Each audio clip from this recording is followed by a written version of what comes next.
মিসকার রান্নাঘরে তোমাদের সবাইকে স্বাগত। দেখুন বন্ধুরা, আজকের একটা ঝটপট রেসিপি নিয়ে চলে এসেছি। দেখুন, এই অসহ্য গরমের মধ্যে আমি আজকে 3 পিস রুই মাছ নিয়েছি। আগের থেকে নুন হলুদ মাখিয়ে রেখেছিল, আর আম কেটে নিয়েছি।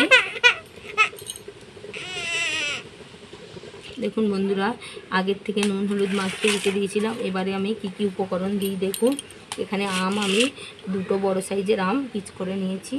আমের মধ্যে এবারে আমি একটু দেখুন নুন মিশিয়ে দিলাম। তারপরে দেখুন আমের মধ্যে একটু নুন মিশিয়ে রেখেছি।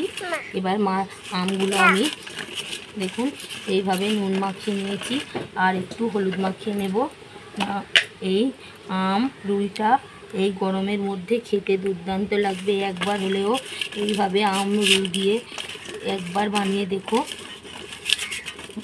গরমের সময় টক খেতে সবারই পছন্দ করে, সবাই এইভাবে বানিয়ে নেবেন। দেখুন একটা টিফিন কেটে নিয়েছি, এর মধ্যে আমগুলো সব ভরে দিচ্ছি আমি। দেখুন আমগুলো আমি দিয়ে দিলাম। এবার দেখুন এখানে এবারে এই রুই মাছ 3 পিস নিয়েছি। তোমরা তোমাদের কম বেশি করে নিতে পারো প্রয়োজন মতো। এখানে দিয়ে দিয়েছি। এবার এখানে আমি সর্ষে পোস্ত বাটা নিয়েছি। দেখুন এইভাবে সর্ষে পোস্তটা এর মধ্যে দিয়ে দিলাম। তারপরে আমি দেখুন এখানে 4 পিস কাঁচা লঙ্কা আমি দিয়ে দিলাম। দেওয়ার পরে আমি এখানে দেখুন একটু অনেকটা পরিমাণ সরিষার তেল দিয়ে দিলাম। দেওয়ার পরে অল্প সামান্য একটু দেখুন আদা বাটা। আদাটা দিলে কি হয়, আদাটা আমার আগেই মাখিয়ে দেওয়া দরকার ছিল, কিন্তু সে আমি একটু ভুলে গিয়েছিলাম। মিসকা চেঁচাচ্ছে, ওই জন্য দেখুন এইভাবে একটু আদা মাখিয়ে দিয়েছি। তারপরে আমি এখানে দেখুন কালো জিরে নিয়েছি। কালো জিরে এইভাবে এর মধ্যে দিয়ে দিলাম। দিয়ে এখানে আমি আর সামান্য একটু জল দেব। দিয়ে এটাকে এবারে আমি ভাপাতে দিয়ে দেব। এই আম রুই ভাপাটা একবার হলেও বানিয়ে খেয়ে দেখবেন বন্ধুরা, দুর্দান্ত লাগবে এই গরমের মধ্যে। দেখুন এখানে আমি একটু অল্প সামান্য জল দিয়ে দিলাম। দেখুন দেওয়ার পরে দেখুন এইভাবে আমি একটু মাখিয়ে নিচ্ছি। এখানে অল্প উপকরণে এইভাবে এই আম রুইটা বানিয়ে খেয়ে দেখবেন। আর একটা উপকরণ এর মধ্যে দিতে হবে বন্ধুরা, কেননা এখানে একটু আমি অল্প সামান্য চিনি অ্যাড করব। চিনি দিলে টক মিষ্টির একটা ব্যালেন্স হয়ে যাবে।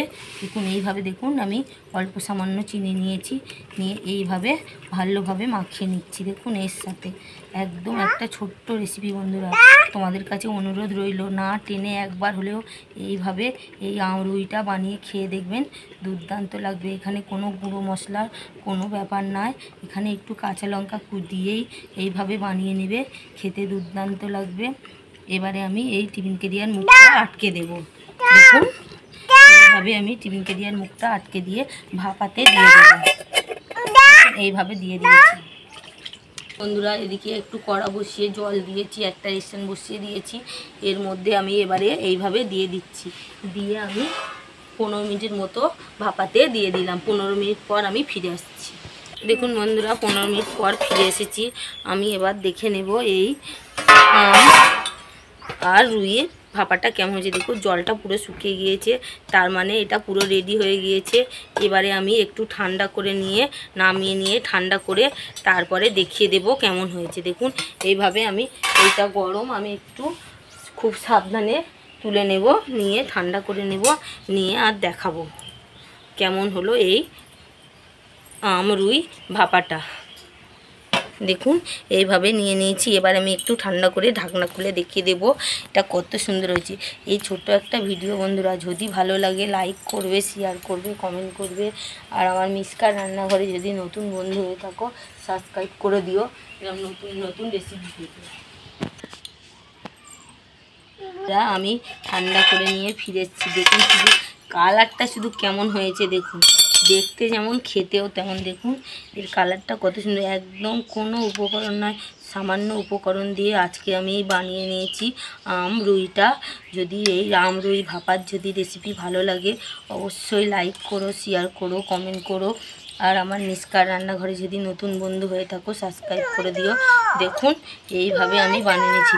দেখুন আমটা কেমন সিদ্ধ হয়েছে আমি একটু দেখিয়ে দেবো। দেখুন এই দেখুন আমি একটু ভাত বেড়ে নিয়েছি। দেখুন আমটা কত সুন্দর সিদ্ধ হয়েছে, গরম ভাতের সাথে পুরো জাস্ট জমে যাবে। এবারে একটা রুই মাছ নেব এর মধ্যে নিয়ে, আর এই টক দিয়ে একদম এক থালা ভাত খাওয়া হয়ে যাবে। দেখুন এইভাবে আমি বানিয়ে নিয়েছি। তোমরা যারা যারা এই ভিডিওটা দেখছো তাদের কাছে আমি বলছি, অনুরোধ করছি, একবার হলেও এই গরমের মধ্যে এই আমরুইটা বানিয়ে খেয়ে দেখো, দুর্দান্ত লাগবে। দেখুন এইভাবে আমি বানিয়ে নিয়েছি আজকের রেসিপি, সহজ পদ্ধতিতে আমরুই। দেখুন এই গরমের মধ্যে সবার পছন্দ হবে। দেখুন আমি বারবার বলছি এই রেসিপিটা একবার হলেও বানিয়ে খেয়ে দেখো। সবাই ভালো থেকো, সুস্থ থেকো।